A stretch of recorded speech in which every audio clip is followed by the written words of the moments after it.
자, 거룩으로의 부르심이란 제목으로 우리 하나님의 말씀 함께 나누겠습니다. 자, 여러분은 결혼이 뭐라고 생각하십니까? 이미 이 자리에 결혼하신 분들이 많이 있는데 결혼이 뭔가, 또 결혼을 소망하고 있는 청년들 같은 경우도 결혼에 대한 생각들을 다 해보게 될 텐데, 자, 결혼이 뭐냐 이런 질문을 설교를 한번 시작해 보고 싶은데, 전 국민이 원하는 사지선다형으로 여러분 쉽게 가겠습니다. 1번, 결혼은 미친 짓이다. 자, 2번, 결혼은 완전 미친 짓이다. 3번, 결혼은 해도 후회 안 해도 후회다. 4번, 결혼은 선교다. 선교 갈 필요가 없다. 여기서 선교하고 있다. 자, 1번, 2번, 3번, 4번. 뭐가 정답인 것 같아요? 예? 뭔 것 같아요? 뉴저지에서 이거 물었더니 일부 앱에서는 전부 다인 것 같은데요. 이렇게 얘기를 하셔서 굉장히 당황했습니다. 예, 결혼은 거룩으로의 부르심입니다. 예, 결혼이 뭐냐 이럴 때 아마 세상 사람들의 개념과 우리가 다를 테니까, 결혼은 거룩으로의 부르심이다. 왜냐? 하나님께서 결혼을 통해서 우리를 거룩하게 빚어가시죠. 그래서 이 결혼이라는 것이 소명입니다. 기독교적인 용어로 하자면 직업만 소명이 아니라 하나님이 우리를 가정으로, 결혼으로 부르셨다. 그런데 결혼에 대해서 성경은 이렇게 얘기하죠. 정의하기를, 한 남자가 부모를 떠나서 한 여자를 만나서 한 몸을 이루는 거다. 그래서 하나라는 단어가 계속 나요. 원이라는 단어가. 한 남자, 한 여자, 그리고 한 몸을 이루는 것, 이렇게 이제 얘기하죠. 자, 근데 이 결혼이라는 것이 결국 우리는 성경의 엔딩을 알고 있으니까, 성경의 엔딩이 어린 양의 혼인잔치 결혼식으로 끝나죠. 아담 하와 결혼식으로 시작해서 예수님과 우리와의 결혼식으로 끝나는 게 성경책이라고 할 때, 결국 그 인비트윈에 있는 이 지상에 우리가 하고 있는 결혼이라는 것은 결국 그 엔딩에 있는 소위 말하는 종말론적인 결혼, 마지막에 역사 끝에 있을 그 결혼식을 내다보고 있는 일종의 그림자 같은 역할을 하는 것이 저와 여러분들의 결혼 생활입니다. 성부, 성자, 성령 하나님, 우리가 믿는 하나님은 세 퍼슨으로 계시죠. 이 하나님의 그 서로 사랑하는 사랑의 연합, 그 뗄 수 없는 그 하나된 연합, 셋인데 하나라고 얘기하는 게 삼위일체잖아요. 성부, 성자, 성령의 그 다른 존재, 인격체이면서도 하나로 존재하시는 그 사랑의 연합을 이 결혼을 한 부부가, 남녀 분명히 둘인데 하나라고 하면서 너희도 이걸 맛보고 경험하고 훈련해서 거룩을 너희가 실천해 가는 것이 결혼이다. 성경은 그렇게 보는 거죠. 자, 그런 관점에서 왜 하나님이 동물도 그렇고 사람도 그렇고 두 가지 성으로 메일 앤 피메일로 지었는가? 젠더에 대한 생각들도 요즘은 많이 달라져 있습니다만 성경을 보면 메일, 피메일이 나오죠. 자, 이 질문에 대해서도 저는 두 가지 정도 성경에서 답을 찾을 수 있는 것 같습니다. 왜 두 성이냐? 5개 성이 아니고 10개 성이 아니라 왜 두 가지 성이냐? 자, 이 질문에 대한 두 가지 대답은, 하나는 신랑 되신 예수님, 제가 방금 말씀드린 것처럼 신랑 되신 예수님과 우리 교회 성도들 간의 마지막 그 피날레로서의 결혼식이 있죠. 자, 그 결혼에 대한 그림자로 존재하기 때문에 투 파리가 결혼식에 인발부터 되는 거니까 우리와 예수님이란 투 파리가 있죠. 자, 지상에서도 투 파리가 필요한 것처럼 보입니다. 자, 그 완전한 결혼을 내다보고 있는 것이죠. 자, 또 하나는, 그러면 아담 하와가 죄 짓기 전에 그렇게 결혼을 한 건데, 자, 그 연합을 통해서 그럼 아담 하와가 완전하게 하나님에게 순종하고 또 그 둘만의 그 완전한 연합의 사랑이 온전한 사랑이었을까라는 질문을 해볼 때, 이 둘은 그 사랑을 유지할 실력이 없다는 게 선악과에서 드러났죠. 그러니까 이 둘의 결혼이라는 것은 반드시 하나님의 다스리심, 하나님의 간섭과 통치가 있어야만 완전한 사랑을 연습하고 이어갈 수 있다는 점에서 결국 삼위일체, 삼각형이 이렇게 이루어지는 거죠. 남녀 간의 사랑으로 온전히 결혼이 될 수가 없다. 하나님의 다스리심 속에서 연합이 되니까 성부, 성자, 성령의 그 삼위일체 그 형상, 그 완전한 사랑의 형상을 이 복사본으로 지상에 주신 것이 결혼이다. 이렇게 생각해 볼 수도 있을 겁니다.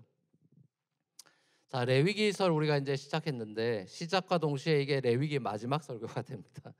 이게 가스펠 프로젝트로 우리가 쭉 커리큘럼을 따라가다 보니까 거기에 이제 레위기가 하나밖에 없어서 아마 그 가스펠 프로젝트 저자들이, 성도들이 레위기 싫어한다는 걸 눈치챘나 봐요. 그래서 하나밖에 안 하고 바로 넘어가 버렸어. 설교자로서는 굉장히 아쉬워요. 레위기 들여다볼 게 참 많은데. 그래서 다음 주에 이제 우리가 민수기를 보게 될 텐데요.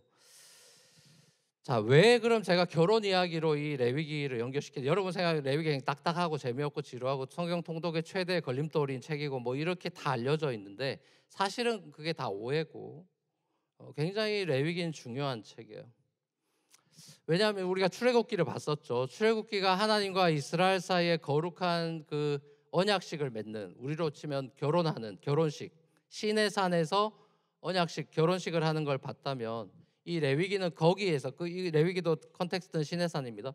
거기에서 이제 이스라엘이 하나님과 결혼 언약한 부부로서 그럼 이제 어떻게 앞으로 살 거냐라는 것에 대한 그림을 주는 게 레위기 책이거든요. 자, 그러니까 이제 출애굽기 19장에 나오는 시내산 언약에서 하나님이 그 이스라엘에 대해서 어떻게 부르셨고 소명을 주셨죠? 너희는 거룩한 제사장 나라가 될 것이다. 너희는 거룩한 백성이다. 홀리니스를 말했어요. 홀리 피플, 홀리 프리스트후드를 얘기했단 말이죠. 자, 이거는 이제 미래를 내다보는 그림이죠. 왜냐하면 지금 당장 거룩하지 않죠. 왜냐하면 황금 송아지 사건 우리가 봤죠. 그 거룩한 언약식을 하고도 거룩을 못 지키는 장면을 봤지 않습니까? 자, 마치 이것은 베드로를 갈릴리에서 만나서 네가 앞으로 장차 내가 너를 개발하리라, 반석이라고 부르겠다. 지금 베드로의 신앙 상태나 스테이러스는 개바가 아니죠. 시몬이죠. 그냥 왔다 갔다 한 사람이고 반석이 아닌데 미래지향적으로 그렇게 호칭을 해버렸죠.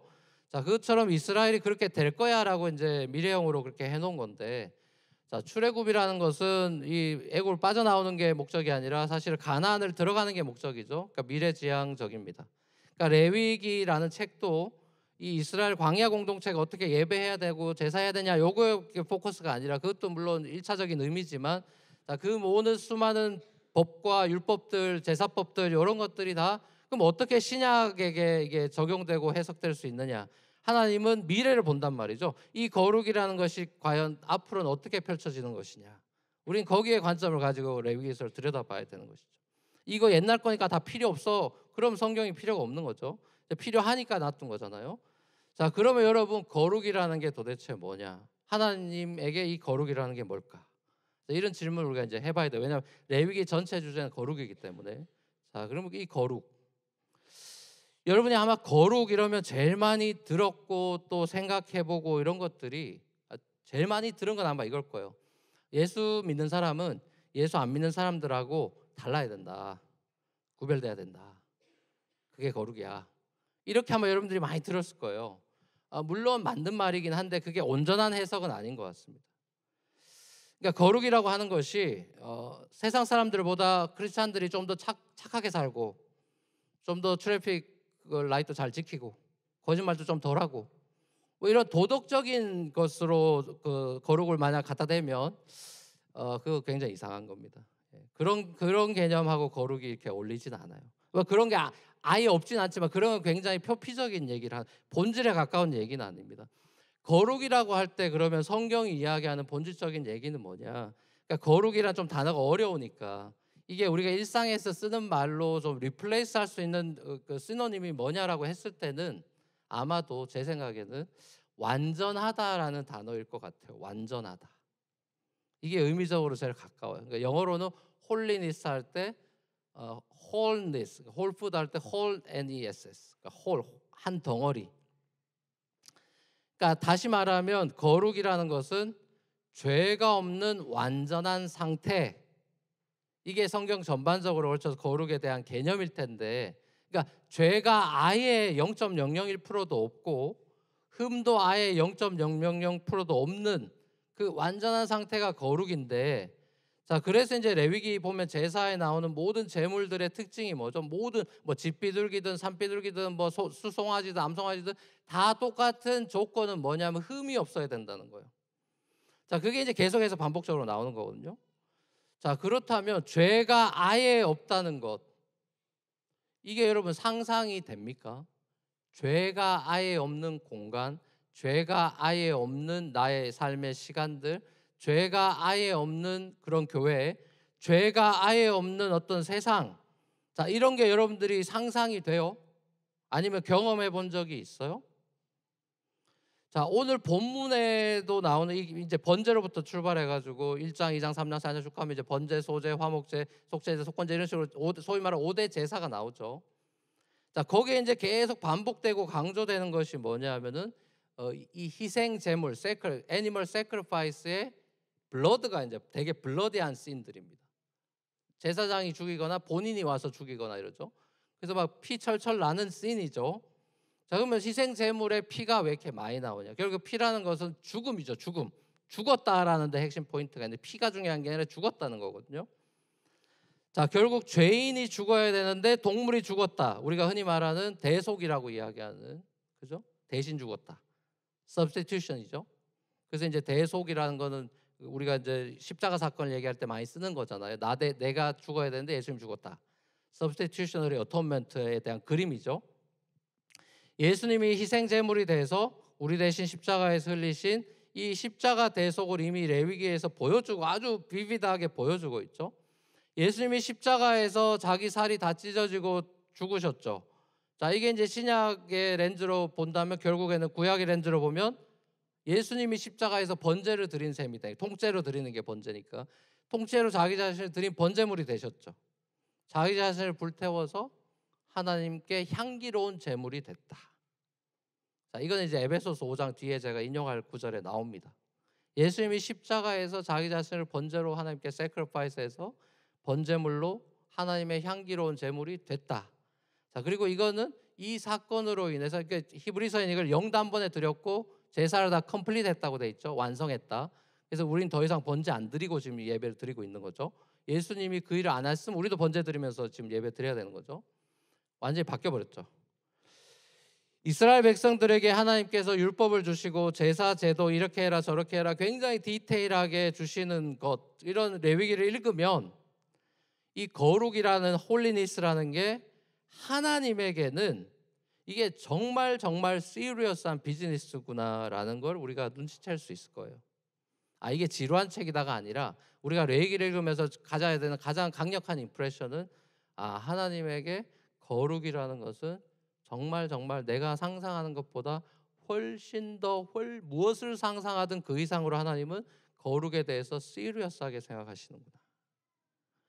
근데 여러분, 저와 여러분들 생각해 보십시다. 우리가 예수 믿고 생활하면서 거룩에 대해서 관심이 더 많은지 행복에 관심이 더 많은지, 우리가 홀리니스에 더 관심이 많은지 해피니스에 관심이 많은지 한번 스스로에게 질문해 보세요.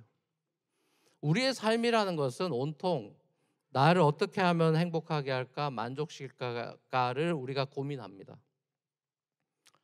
뭐 먹방이 됐던, 뭐 덕질이 됐던, 취미가 됐던, 여행이 됐던, 사람들 만나는 게 됐던, 우리 삶의 많은 시간과 관심은 나를 기쁘게 하는데 초점이 있는 경우가 많아요. 부인할 수 없을 겁니다. 내 행복을 추구하고 살아가는 경향이 많죠. 자, 근데 성경을 우리가 보면 우리가 우리 자신을 기쁘게 하고 우리를 행복하게 하는 것들을 쫓아다니다 보면 우리가 행복해지는 게 아니라 많은 경우는 그 역습을 받아서 우울해집니다. 행복을 추구할수록 불행을 느끼게 돼 있어요. 그게 인간이에요. 왜냐, 행복을 뭔가 가지려고 찾아가면 행복이 잡히질 않고 한 단계 더 앞에 딱 있단 말이죠. 그래서 닿을 듯해서 가면 또 한 단계 가버리죠. 그래서 조금 좋은 차를 가지면 될까요? 찾아가지고 요걸 만족이 안 되니 그 다음 걸 가고, 이런 식이라서 행복이 이게 잡히질 않는단 말이에요. 그게 이제 전도서 얘기죠. 자, 행복이라는 게 추구해서 내가 획득해낼 수 있는 게 아니라 행복은 추구의 대상이 아니죠. 행복은 누림의 대상이고 추구의 대상이 아닌데, 그럼 우리는 뭘 추구하느냐? 행복은 거룩을 우리가 추구할 때, 거룩을 사모하고 거룩을 향해 나아갈 때 행복이라는 건 하나님이 덤으로 바이 프로덕트로 선물로 누릴 수 있게끔 주시는 거예요.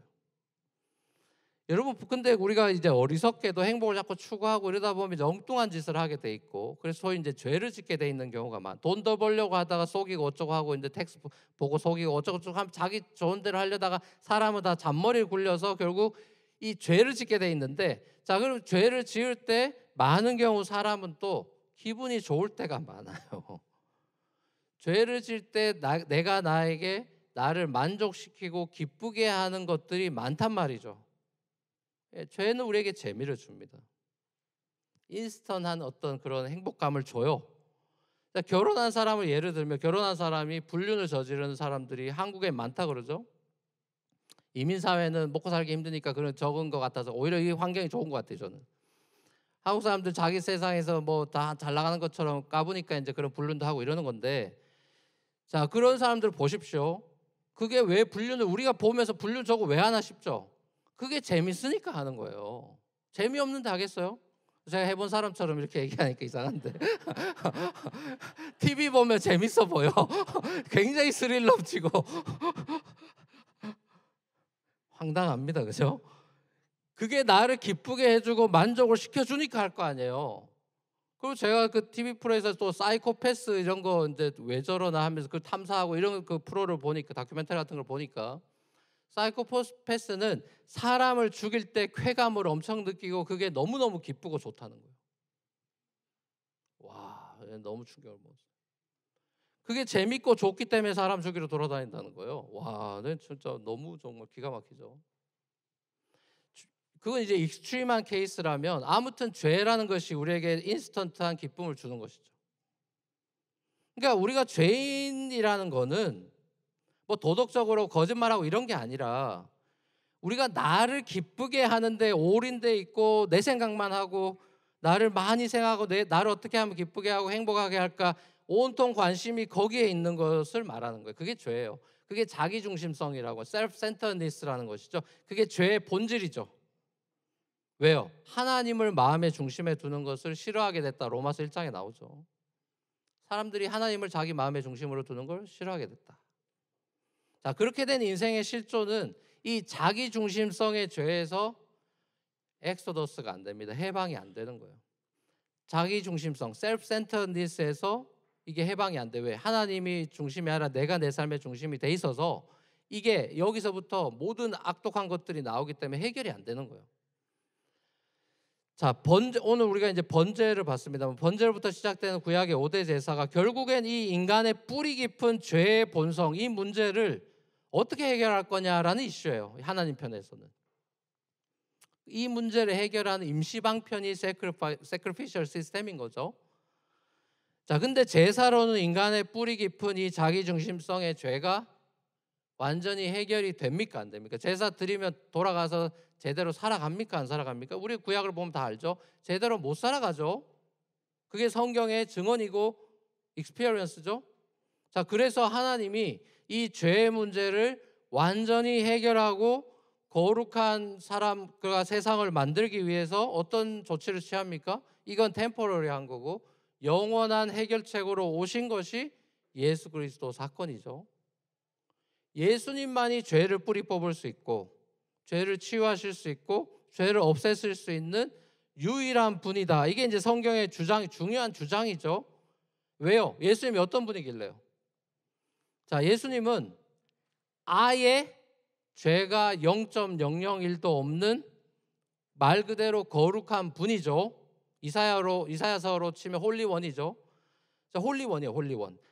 유일한 원 앤 온리 홀리원이죠. 자, 우리가 이런 분을 본 적이 없죠. 죄가 아예 없는 거룩한 분을 우리 만난 적이 없죠. 근데 예수님이 그런 분이다.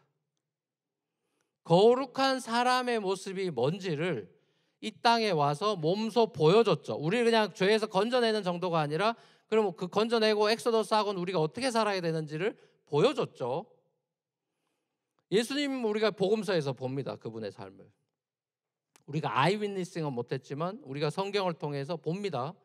예수님의 삶을 보죠. 그럼 어떻게 됩니까? 복음서를 읽어보면 여러분 어떤 느낌을 받으시죠? 예수님이 내가 오늘 어떤 먹방 하러 갈까? 갈릴리에서 제일 잘 나가는 집이 어딘가? 요즘 뜨는 그 내가 인스타 요즘 예루살렘 그 지역에 제일 뜨는 데가 여기라던데 그리 가보자. 제자들 불러. 야, 여기 지금 대박이래. 오늘은 여기 가자. 별점 몇 개야? 막 이렇게 물어보면서 그렇게 하지 않죠. 예수님 삶이 뭐예요? 철저하게 아픈 사람은 살려내고 죽은 사람도 일으키고 다른 사람의 행복을 위해서 시간과 에너지를 씁니다. 그거 위해서 새벽 기도도 하고. 여러분이 그냥 너무 예수님 얘기를 하니까 여러분 충격이 없는 표정인데 예수님의 복음서에서 하시는 걸 보면 충격을 받아야 돼요. 아니 사람이 이럴 수 있나? 이게 뭐지? 죄인과 어울리고 싶지 않은 사람들만 골라가지고 만나가지고 밥 먹고 놉니다. 또 잘 나가는 사람들하고 어떻게 하든지 인맥 만들어가지고 성공 가도를 달리려고 그 사람들하고 밥 먹는 게 아니라 그냥 별 볼 일 없는 사람들, 세리, 창녀, 길거리에 다 나자빠진 사람들 데리고 밥 먹습니다. 우리가 예수님의 삶을 주로 이제 미니스트리로 사역으로 생각해서 뭐 1:1 양육하고 이럴 때도 뭐 예수님의 3대 사역 이래가지고 뭐 티칭, 프리칭, 힐링 뭐 가르치고 전파하고 치유하셨다 이렇게 하면서 예수님의 삶을 주로 사역적인 관점에서 들여다보는 경향이 많은데 굉장히 그거는 약간 미스리딩하는 부분이 있어요. 예수님의 미니스트리 사역은 삶과 분리가 되지 않습니다. 그분의 삶 자체가 사역이었다고요. 그러니까 이 골 오리엔티드 돼가지고 하는 게 아니라 이걸 해야 되니까 하는 어떤 그런 게 아니라 이게 미션이야 이래서 하는 게 아니라 그분의 삶이 그냥 미니스트리로 꽃 피었다고요. 쉽게 말하면. 근데 여러분 우리를 보십시다. 우리의 삶을 봅시다. 우리가 교회에 와서 맡겨진 뭐 봉사하고 사역하는 분들 많이 있죠. 그래서 사역을 합니다. 뭐 집사로, 장로로, 무슨 목사로, 뭐 전도사로 이렇게 뭐 사역의 딱지를 받고 교회 와서 막 열심히 합니다. 사역을. 그리고 이제 우리가 이제 내일부터 살아가는 일상의 삶이 있죠.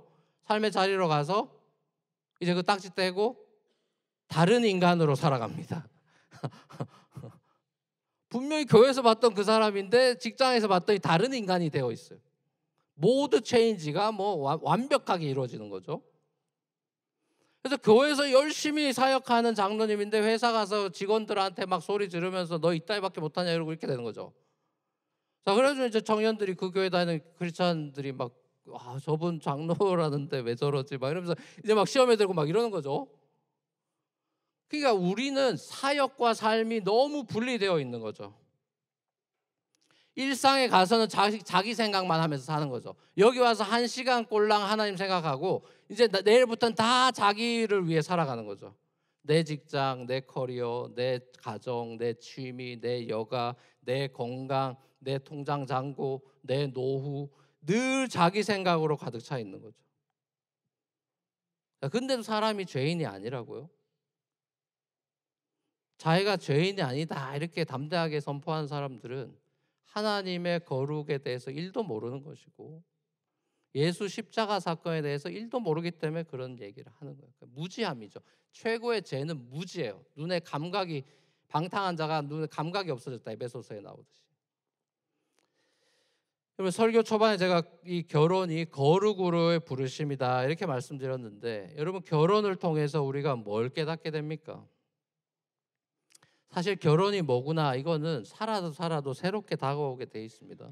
결혼 5년 차, 10년 차쯤 돼서 결혼에 대해서는 여러분 풍성한 그 감을 갖긴 어려워요. 결혼은 적어도 20년, 30년, 40년 이쯤 돼야 결혼이 이런 건가 여러분 깨닫게 될 겁니다. 아직 멀었어요. 그러니까. 근데 처음 결혼식 할 때는 이제 다 행복해합니다. 제가 결혼식 가서 슬퍼하는 신랑 신부를 본 적이 없습니다. 수백 번 결혼식 했는데 이 결혼 해야 되나 이러면 우울하게 있는 남편 아내를 본 적이 없어요. 저는 다 뭐 천국을 돌아다녀요. 저기 뜬구름 다 손오공처럼 구름 타고 돌아다니고 있습니다. 너무 행복해 보여요. 근데 이제 몇 개월 지나서 저한테 SOS 쳐서 상담을 요청하는 커플들도 있고 뭐 남편이 아내가 직장에서 레이오프 됐는데 이게 생활비가 어쩌고 저쩌고 하면서 이혼해야 될 것 같다고 우리 교회 성도는 아니고 예전에 제가 했을 때 전화 오기도 하고 그래서 이제 멘붕을 얘는 같은 애들이 맞나 이런 생각을 하기도 하고 그러죠. 여러분 결혼할 때 그렇게만 하늘 날라댕기다가 시간이 지나서 내가 왜 이 사람하고 결혼을 했지? 내가 미쳤었구나. TV 틀면 뭐 김수현이니 무슨 뭐 차은우니 이런 애들 막 나오고 이래서 몸을 막 자매들이 그 몸을 보면서 저런 몸은 도대체 뭐냐 막 신기하기도 하고 내가 저런 사람 만났으면 내 팔자가 폈으려나 싶기도 하고 후회가 되는 순간들이 여러분은 없잖아요. 그러니까 여러분은 없단 말이에요. 왜 웃어요? 결혼을 통해서 우리가 뭘 깨닫습니까? 이 남편이 정말 진상이고 아내가 못 고칠 질병이 아니라 내가 죄인이구나. 내가 죄인이구나. 이걸 처절하게 깨닫는 게 결혼이에요. 내가 얼마나 자기중심적인 사람인지, 그 한 번 설거지하는 거 귀찮아하고 그 한 번 빨래 한 번 개라는 걸 귀찮아하는 내가 정말 자기중심적인 사람이구나. 아내한테 나 정도면 다른 남편들보다 난 잘하고 있다라고 여러분의 남편은 철저하게 믿고 살아가고 있습니다. 여러분 남편은 그렇게 믿고 살아요. 내가 그래도 저 집 남편보다 순에 있는 다른 남편보다 내가 와이프한테 그래도 내가 잘한다 이러면서 삽니다. 와이프들은 또 어떻게 사냐면 저 집 여자 옆에 애보다 내가 그래도 나니까 당신하고 살아주는 거야. 당신 누굴 만나가지고 이렇게 이 찌질을 내가 여기까지 만들어놨다 이렇게 얘기할 겁니다. 또 여러분 결혼이라는 게 둘 다 이제 착각을 엄청나게 하면서 하는 거죠.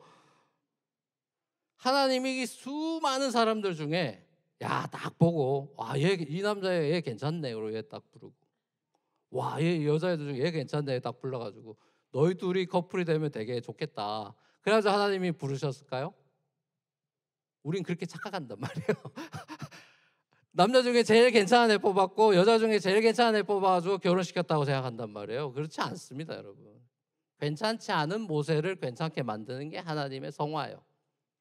그게 하나님의 부르심이에요. 괜찮지 않은 베드로 불러가지고 괜찮게 만드는 게 하나님의 작품이에요. 여러분이 결혼으로 부를 때 여러분이 괜찮아서 부른 적이 없습니다. 그런 거 없습니다, 여러분. 여러분 예수 믿게 된 게 내가 괜찮아서 예수 믿었습니까? 그런 거 없죠. 제가 목사로 콜링 받았을 때 제가 괜찮아서 목사가 됐을까요? 제정신이 아니었기 때문에 된 겁니다. 예? 그건 대책이 없는 거예요. 하나님 부르셔서 바꿀 수가 없어서 결혼이 된 거예요. 근데 괜찮은 사람인 줄 알고 결혼했는데 살아보니까 아니더라 이거예요. 그래서 리턴하고 싶은데 리턴이 안 되는 거 써보니까 안 돼. 리턴이 안 돼. 코가 끼고 이제 발이 묶이고 똘똘 묶여가지고 평생 가야 됩니다. 그래서 어떤 사람은 아이고 내 팔자야 이러면서 이제 팔자 타령하면서 합니다. 어떤 사람은 도저히 안 되겠다 싶어가 참다 안 되겠다 해서 이제 끝내자 이러고 갈라섭니다. 또 어떤 사람은 정말 오래 너무너무 참으면서 견디면서 고린도전서 13장을 날마다 묵상하고 외우면서 따따따 거의 뭐 이제 도사가 다 돼가지고 거기 보면 다 그런 얘기입니다. 고린도전서 사랑 얘기 다 처음부터 오래 참고로 나와가지고 끝에 가서 모든 것을 참고 견디느라로 끝나요. 그 이제 읽으면 사랑 이런 거 그러면서 이제 막 이제 부들부들 떨면서 끝까지 참습니다. 에베소서 5장에 보면 결혼한 남편 아내 주례 때 여러분 많이 들은 얘기가 나오죠. 거기 보면 남편에게 하나님 이런 말씀을 주십니다. 이게 남편이랑 하나님의 뜻이에요. 에베소서 5장 25절 27절 같이 한번 읽겠습니다. 시작.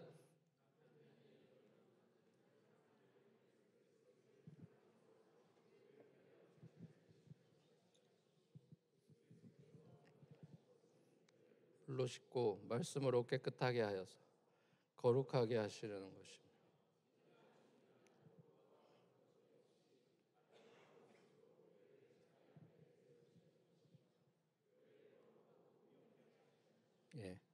여러분 눈치채셨겠지만 남편에게 주는 이 메시지에서 거룩, 흠없다 이게 제일 많이 나옵니다. 아름다움, 거룩, 영광 이게 제일 많이 나옵니다. 부부관계에서. 이게 하나님의 디자인이에요. 남편이 아내를 참고 용서하고 사랑하고 끝까지 견디면서 계속 사랑해줘서 아내가 아름다워지고 영광스러워지고 거룩하게 되는 것이 하나님의 뜻이에요. 자, 그 비유가 그리스도가 우리에게 하듯이 하는 걸 보여주는 거죠.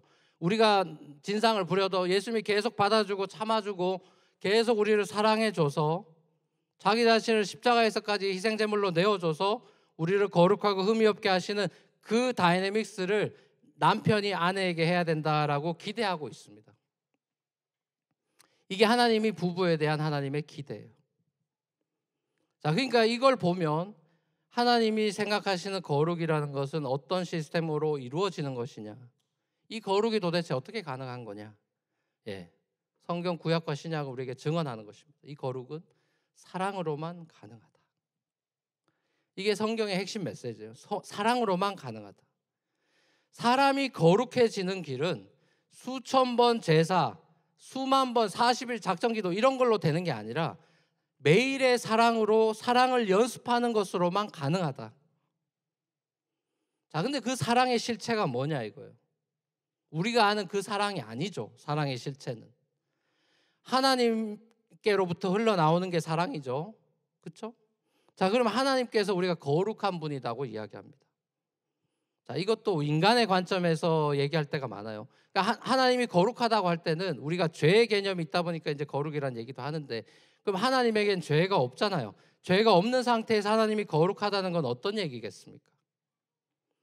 하나님, 성부, 성자, 성령 하나님께서 영원토록 서로를 사랑하고 자기중심적으로 살지 않고 상대를 위해서, 성부는 성자를 위해, 성령을 위해 끊임없이 자신을 내어주고 사랑하는 관계로 삼위일체가 존재하고 있다는 게 거룩하다는 얘기예요. 하나님이 거룩한 분이에요 라는 거는 그냥 멀리 계시고 뭐 홀리해 보이고 이런 게 아니라 성부, 성자, 성령이 서로 자기 자신을 내어주는 사랑으로 온전하게 하나로 연합되어 있다는 걸 말하는 거예요. 하나님께 죄가 아예 없다는 말은 그런 말입니다. 셀프센터니스가 없다는 거예요. 상대방을 섬기고 세크리파이스하고 십자가에서 죽을지언정 아버지를 높이는 그걸 사랑으로 보여줬고, 그게 거룩이에요. 상대를 영화롭게 하는 것이죠. 내 행복과 만족을 위해 상대방을 이용하는 관계가 아니라 상대의 행복을 위해 자기 자신을 기꺼이 내어주는 관계를 성경은 사랑이라고 이야기하고 있는 것이죠. 그리고 부부관계가 그런 관계가 돼야 된다고 성경은 이야기하는 것이죠. 이런 사랑의 실천과 연습의 훈련소다. 그러니까 이 인간의 거룩이라고 하는 것은 이 하나님의 놀라운 사랑으로만 가능하다. 자, 이게 성경이 계속해서 우리 일관적으로 주장하는 것이죠. 자, 그렇다면 이 하나님의 그 놀라운 사랑이 내 삶에 그럼 실제적으로 우리 부부 사이에 실제적으로 작동하려고 그러면 어떡하냐. 우리가 이제 알았어요. 와, 하나님 사랑이 이런 거구나. 알았어요. 근데 이게 실제 삶에, 우리 삶의 현장에서, 직장에서, 가정에서 이게 펑셔닝을 하려면, 워킹이 되려면 어떻게 해야 되느냐? 예, 뭐 여러 가지 방법론이 있겠지만 가장 근본적인 성경의 권면은 네가 어떤 사랑을 받았는지 날마다 기억하라요. 내가 어떻게 사랑해야지를 다짐하기 전에 너가 어떤 사랑과 은혜를 받았는지 기억해라. 그게 제사를 드리는 이유예요. 우리가 이렇게 주일 예배 드리는 이유예요. 카버넌 리뉴얼을 하는 거예요. 제사를 준 것이 이스라엘에게 짐을 주고 의무감을 심어주고 너희 이렇게 살아야 돼 이런 게 아니라 그 제물을 준비하고 하는 과정에서 사랑하는 대상을 생각하고 나를 생각하는 것이 아니라 하나님을 생각하고 준비하면서 그 하나님께 제물을 내어드리고 나를 용서해 주시는 그 사랑을 기억하는 기쁨을 누리는 것이 제사 시스템인데, 우리가 알다시피 이스라엘 백성들은 이거를 의무감으로 생각했고 무거운 짐이라고 생각했고 이거 또 이 짓 하냐면서 형식적인 예배로 전락했어요. 우리가 구약을 보면 알죠. 마음과 뜻과 힘을 다해 하나님을 사랑하는데 실패했어요. 바람이 났어요. 영적 간음자가 되었어요. 하나님과의 언약을 지키지 못했어요. 왜 못 지켰죠? 왜 못 지켰죠? 뭐 여러 가지 이유가 있지만 가장 코어에 있는 것은 이스라엘은 자기를 사랑의 대상보다 자기 자신을 더 사랑했죠. 하나님을 더 사랑하는 것이 아니라 나를 더 사랑했죠. 하나님보다 내 삶의 행복이 더 중요했죠. 거룩보다 행복이 더 중요한 거죠.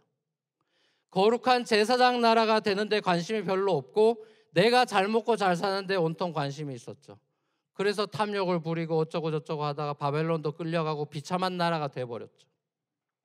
하나님을 향한 사랑을 잃어버렸을 때 이스라엘은 제사장 나라는커녕 본인의 공동체의 거룩도 잃어버렸죠. 하나님을 온전히 사랑하는 것만이 우리가 거룩해질 수 있는 길입니다. 그럼 우리가 하나님을 온전히 어떻게 사랑할까요? 이 디스트랙션이 많은 세상을 살아가면서 우리가 어떻게 하나님께 집중하며 하나님을 온전히 사랑할 수 있을까요? 이게 우리의 딜레마죠. 쉽지 않죠. 예수님이 우리에게 친절하게 가르쳐 주십니다. 네가 나를 사랑한다는 게 뭐냐? 네가 나를 사랑해야 거룩해지는데, 네가 나를 사랑한다는 거는 요한복음에 나오죠. 너는 내 계명을 지키는 것이다.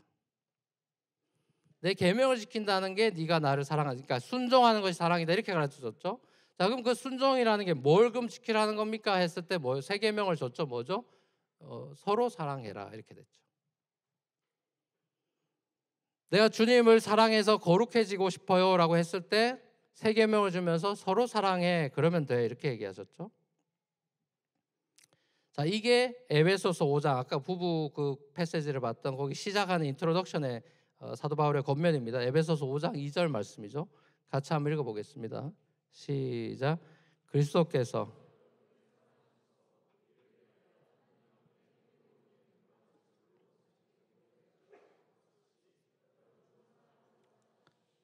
아멘. 네.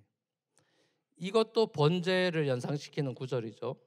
예수님이 우리를 사랑하셔서 자기가 번제물이 됐대. 향기로운 예물과 제물로 십자가에 자기 몸을 내어줬대요. 이게 예수님이 하신 일이죠. 자, 이것과 같이 여러분도, 성도 여러분도 사랑으로 살아가십시오. 사랑이 뭔지를 십자가에서 보여주셨고 행하셨고, 여러분도 그렇게 사랑으로 살아가십시오. 십자가 사랑으로 서로 사랑하시고 이웃을 사랑하십시오. 자, 이게 거룩이다 이거예요. 그러니까 요약하면 사랑이 거룩이다. 거룩의 가장 큰 특징이 뭡니까? 사랑이다. 사랑 안에 죄가 없죠. 사랑 안에 1cm의 죄도 없단 말이에요. 진정한 사랑이라면 거기엔 셀프센터니스가 없기 때문에. 우리 교회가 거룩한 예수 피로 언약으로 이제 하나님과 카버넌트에, 그래서 혼자 세례 안 받고 커뮤니티에서 세례를 받는 거예요. 왜? 언약 공동체의 멤버가 되는 것입니다. 자, 그 거룩한 언약 공동체에 소속된 우리가 멤버라고 말할 때, 성도라고 또 우리가 미래지향적으로, 지금 성도가 아니지만 미래지향적으로 성도라고 불러주셨을 때, 거룩한 언약 공동체의 가장 큰 특징은 뭐냐? 서로 사랑하는 데 있어요. 우리 교회 뉴프런트 교회가 거룩한 언약 공동체가 맞냐 아니냐를 가장 비비드하게 보여줄 수 있는 것은 서로 사랑하는 데 있어요. 자, 그럼 이 사랑이 뭐냐? 매주 성도들이 교회 와서 만나서 손길이 만나서 반갑고, 한 주 잘 지냈냐 이러면서 안부 묻고 서로 반갑게 맞아주는 것이 그 정도가 사랑이겠냐? 자, 그건 어떤 동아리도 다 하는 거죠. 교회가 언약 공동체로 사랑이 있다라는 것은 사실 딱 그거의 정반대예요. 딱 뒤집으면 돼요. 매주 봐서 얼굴 반갑고 잘 지냈어요, 안부 묻는 게 사랑이 있는 공동체가 아니고, 매주 얼굴 보면 안 반가운 사람이 있어요. 껄끄러운 사람이 있어요. 그래서 이렇게 인사 안 하고 지나치고 싶은 사람이 있는 곳, 그것이 교회예요. 여러분 아마 그런 게 없다 그러면은 굉장히 여러분을 프로텍트를 잘하고 살아가고 있는 걸 거예요. 인간관계를 굉장히 좁히거나 예배 드리고 집에 가거나. 교회를 오래 다니면 다닐수록 불편한 사람이 생깁니다. 얼굴 봐서 안 반가운 사람도 생기게 돼 있어요. 그게 교회예요. 자, 그 사람을 오래 견디고 참고 기다릴 수 있는 게 사랑이에요. 자, 근데 현실 교회가 어떻습니까? 이 사랑의 훈련을 대부분 거부합니다. 그래서 이제 그런 것, 골치 아프 관계의 어려움 때문에 교육자들 찾아서 상담, 저도 그런 상담 많이 받았죠. 자, 그러면 이제 뭐 성경으로 권면하죠. 뭐 십자가 사랑이나 이런 얘기 해봐야 사실 워킹을 잘 안 하죠. 뻔한 소리니까, 자기 다 안다고 생각하니까. 그러면서 이제 마지막에 꼭 하는 말은 제가 먼저 해야 되냐, 내가 먼저요? 쟤를요? 왜요? 삼요 현상이 생깁니다. 내가요? 쟤를요? 왜요? 그래서 교회에서 관계 문제가 생기면 어떻게 됩니까, 결국? 그렇게 시달리면서 상담 많이 해도 교회 떠납니다. 자, 그래서 대형 교회로 가거나 미국 교회로 가서 숨어버립니다. 주일 예배만 드리고 자기 볼일 보는 편한 신앙생활을 선택하죠. 이 성경적으로 볼 때 굉장히 잘못된 거예요. 굉장히 아무리 강조해도 지나치지가 않습니다. 여러분, 부부가 힘들어도 함께 살면서 사랑을 연습하고 훈련하고 거룩해져 가는 게 하나님의 뜻이라 그랬죠. 그게 소명이라 그랬죠. 교회도 똑같습니다, 여러분. 교회가 성도들끼리 다투고 감정 상하고 분노할 일이 생기는 것이 자연스러운 일이고 그런 곳이 교회고요. 그곳에서 서로 깎이고 다듬어지고 거룩해서 셀프 센터니스의 독소가 빠져나가게 하는 게 하나님의 일하심이에요. 그게 교회입니다. 오래 참음과 용서라고 하는 이 사랑에 빼낼 수 없는 핵심 요소를 배워나가는 것이 교회예요. 이거 싫다고 도망치는 거는 정말 비겁한 행동이고 바람직하지도 않은 행동입니다. 우리가 오늘 여기 이렇게 모여가지고 오늘날의 21세기의 제사를 드리고 있습니다. 이게 어떤 사람들에겐 형식일 거예요. 또 돌아오는 반복적인 형식이 될 수 있을 겁니다. 어떤 사람에게는 하나님한테 잘 보여가지고 지금 내 삶의 문제 좀 해결해 달라고 헌금 좀 더 많이 하고 기도 좀 더 열심히 해서 종교적인 걸로 하나님 앞에 잘 보여서 뭐 꼼꼼이라도 받아내겠다는 홀리 제스처가 될 수도 있을 겁니다. 하나님께서 우리에게 베풀어 주신 사랑과 그 은혜를 기억하고 감사하면서 내가 하나님 앞에 번제물로 여기 와 있습니다. 이게 오늘날의 제사가 돼야 될 텐데 그런 사람 많지 않을 겁니다. 단언할 수 있습니다. 그런 예배자 여기도 많지 않을 거고요. 모든 교회에 이런 번제물로 자기를 드리는 마음으로 예배 드리는 사람 많지 않을 겁니다. 오늘 예배 어떤가, 찬양 잘하나, 설교 어떤가, 내 마음에 드는 나랑 비슷한 생각을 목사가 얘기하는가, 이런 거 재단하고 있는 사람이 많지. 내가 하나님 앞에 지금 죽을 죄인이고 번제물로 여기 와 있고 하나님이 나한테 주신 은혜는 형언할 수 없는 은혜입니다. 그렇게 앉아있는 사람 많지 않을 겁니다. 그래서 이 예배가 중요한 거예요. 카버넌 리뉴얼이에요. 여러분이 여기서 그게 안 되면 6일에 그거 안 됩니다. I guarantee. 이 예배가 여러분이 제대로 안 되는데 6일 동안의 삶의 예배 거룩 당연히 안 됩니다. 그래서 이스라엘이 망한 겁니다. 이 주일 예배는 언약의 갱신입니다. 나 자신을 기쁘게 하는 삶을 주님 앞에 처절하게 십자가에 못 박고 하나님을 글로리파이하고 하나님을 기쁘시게 하는 삶을 살겠다고 재헌신하는 번제물로 드리는 시간이 주일 예배예요. 이게 제 얘기가 아니고 사도 바울의 그 거창한 복음에 대해서 그렇게 아름답게 뷰티풀하게 디스크라이브하고 처음 성도에게 주는 설교의 메시지가 바로 이 메시지입니다. 여러분 잘 아는 말씀이에요. 로마서 12장 1절이죠. 같이 한번 읽어보겠습니다. 로마 12장 1절 시작. 형제 자매 여러분, 그러므로 나는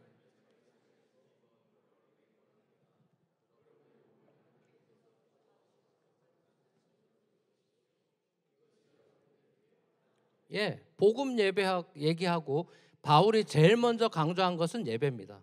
출애굽하고 하나님이 제일 먼저 강조한 것은 성막입니다. 예배입니다. 레위기 와서 제사 제도, 예배 제도부터 말합니다. 사람들끼리 이렇게 살아라 얘기하기 전에 예배가 중심에 있습니다. 캠프 중심에 성막이 있습니다. 우리 삶의 중심에 주일 예배가 있습니다. 뭐 삶이 예배지 어쩌고저쩌고 하면서 주일 성수, 주일 예배 그거를 중요성을 디그레이드 시키는 사람들이 있는데 그건 성경을 완전히 모르고 하는 소리입니다.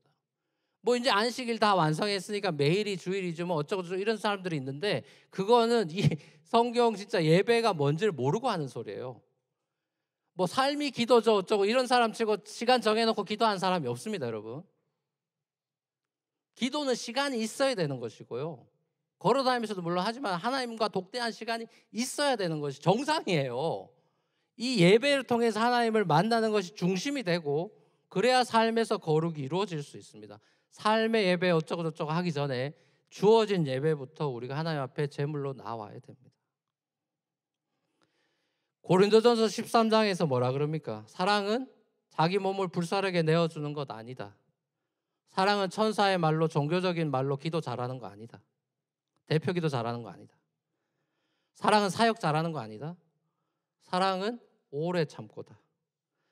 고린도서 13장 오래 참고로 시작해서 모든 것을 바라고 견디느니라로 끝이 나요.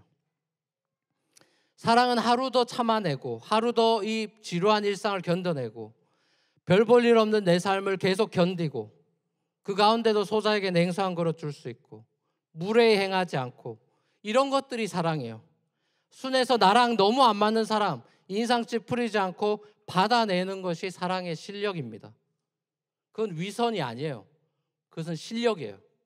하고 싶은 말 참는 것은 위선이 아니라 참아내는 것입니다. 안 그런 척, 미워하지 않는 척 하는 것은 그건 예의고 그때부터 시작이 되는 거예요. 그게 사랑이에요. 여기까지 차오르지만 말하지 않는 것이 사랑이라고요. 아무도 관심 없는 사람에게 따뜻하게 눈 한 끼를 주고 말 한마디, 새 가족에게 말 한마디 걸어주는 것부터 작은 사랑은 시작될 수 있는 것입니다. 사랑하는 우리 뉴프런트 교회 성도 여러분, 저와 여러분들을 사랑해 주시는 끝까지 사랑해 주실 때 끝까지 사랑해서 가룟유다도 끝까지 사랑해 주셨던 하나님 예수님은 우리를 거룩으로 부르셨습니다. 하나님이 거룩하신 하나님이 죄인 된 나를 불러주셨다. 정신 차리고 생각해 보시라니까요. 죄가 아예 없고 상대가 되지 않는 저와 여러분을 부르셨어요. 말이 안 되는 것입니다. 말이 안 되는 것입니다. 하나님 사람 잘 보셨습니다가 아니고요. 왜 나를 부르셨습니까? 영광스럽고 놀라운 부르심입니다. 그 하나님이 저를 부르셔서 우리를 이제 얘 못 키우겠다고 내버리지 않습니다. 에베소서 1장에 따르면 우리를 하나님의 영광의 찬송이 되게 하실 거래요. 그 소리가 뭡니까? 우리만 찬양하는 게 아니라 하나님이 우리를 바라면서 찬송을 하겠대요. 거기까지 우리를 데려가겠대요. 우리를 거룩하고 흠도 없고 티도 없게 하는 그날까지 데려가겠대요. 그날이 예수님이 오시는 날이죠. 그 날이 이르기까지, 그 영광의 날에 이르기까지 우리 삶에 주어진 삶에서 힘들고 어렵더라도 사랑을 연습하고 거룩을 연습하면서 주님 안에서 참 평안을 찾고 행복한 삶을 살아가서 하나님의 형상을 닮아가는 저와 여러분의 삶이 되기를 우리 주님의 이름으로 간절히 축원합니다.